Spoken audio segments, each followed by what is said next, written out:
Last week we talked about being real and open and honest with God in our prayer life, and Hannah at the temple in 1 Samuel, and being just very fresh and real with God. And I've been studying more just about prayer in my own life and personal time.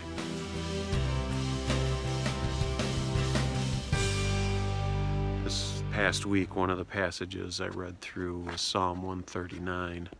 A lot of that we're very familiar with, and just how God knows everything about us. Psalmist David starts off with, God, you have searched me. God, you know everything about me. But at the end of the psalm and in this prayer, it's interesting because the last two verses, David says, Lord, search me. Now God already, he starts with, you have searched me, you know everything about me, but then he gets personal and says, God, search my heart and see if there's any offensive way in me.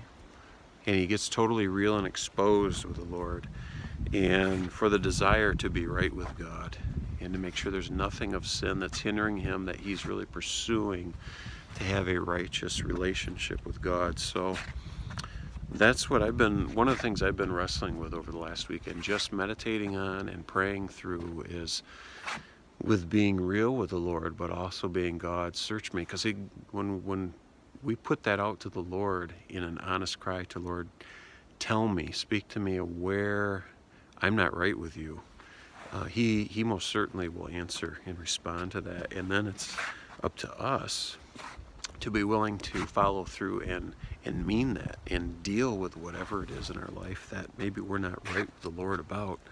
So that's just my thought this week, is read through Psalm 139 and focus on the last two verses and look at how real David is with the Lord. And I challenge you as well as myself to get that real in our prayer life.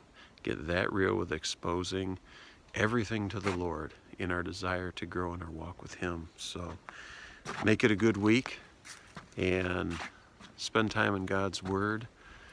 And He most certainly will respond to us when we seek and desire that. So love you guys, and we'll see you next week.